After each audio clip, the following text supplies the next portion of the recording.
Hi, this is a quick response to SatiricalStewie, your video there, Stewie, called Working Class Emulation Response to Fred. Thanks very much for that. Some great points you're bringing up there, and it has given me an opportunity to think into some things relating to what we've been talking about here, which is about how different strata of society, different classes, either emulate one another or make appeals to one another or appropriate one another's stuff for all kinds of different reasons. And I think what you're illustrating there, which I think is really, really useful, is that this the model that I was talking about, which comes out of Pierre Bourdieu, is really based on a kind of Marxist model of society, which I'm just not sure fits terribly well with what we're talking about. The Marxist model of society builds it like a pyramid, Karl Marx pyramid, with the elite at the top and then the proletariat masses at the bottom, that kind of a shape. And in terms of what I've been talking about, as I say, Bourdieu, his ideas of taste and distinction, is that the masses take their ideas about what taste is from the people at the top of the pyramid. You know what I mean? Like that.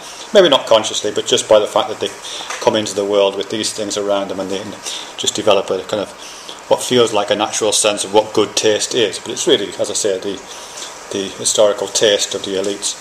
But that's the Marxist model, and I don't think we're in that situation. I mean, your story about where you come from and your origins, in a sense, illustrate that, and my own are not too dissimilar to your own. I teach at the university now, so there's no way I'm working class, obviously, and that kind of social mobility. But other things about society, transnational corporations, the kind of breaking down of old aristocracies and the formation of different kinds of social formations based in different kinds of wealth generation processes, the rise of the middle class particularly, all that I think changes the nature of that relationship.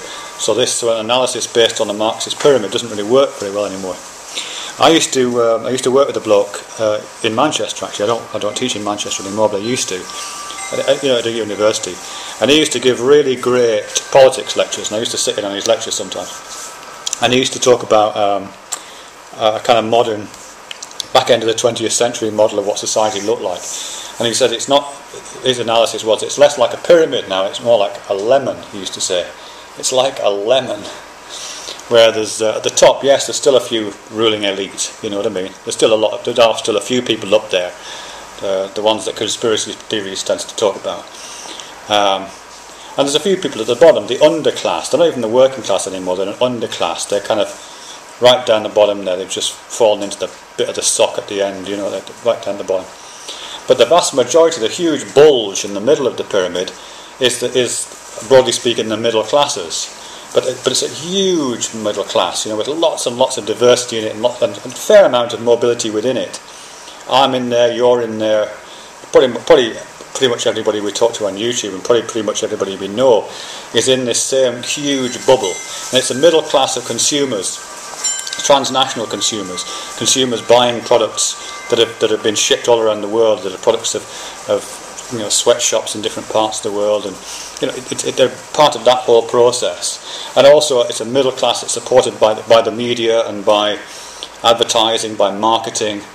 It's an enormously powerful, but it's not a powerful elite. It's powerful because there's so bloody many of us, and we're not politically powerful. We're powerful in terms of capital and consumer power. That's what we've got. We don't know it, but we can have. And there's no real way of mobilising it. But as I say, there's just the elite at the top and the underclass at the bottom. So this large middle class, only to a certain extent, borrows from the elite. A little bit. There's a great programme on TV actually about advertising and about how, yes, brands like Topshop do indeed look to Louis Vuitton and look to Jimmy Choo and those kind of things for ideas. But then they're put into the major marketplace, and that's where the real power is. Because the huge amounts of sales are generated there. Because that's where that's where the action is, really. And the underclass, we can just forget them. Because as I say, the only thing that's still going for the underclass is this mythology, the mythology of power, of kind of visceral power, muscularity almost. Vitalism, but it's even that's waning, I think. So what? Yeah, so the whole working class, upper class thing, yeah, it takes you so far, for me at least, it only takes me so far, that analysis, before it starts to break down. And you have to account for things, people like yourself, people like myself, events like the riots, and the fact that it wasn't, as you say, it wasn't the expensive shops that were being broken into. It was JD Sports and other kinds of stores like that have got stuff that's just a little bit better than you are, just a little bit more than you can afford. But it's not Ming ceramics. You're not going for the really expensive stuff.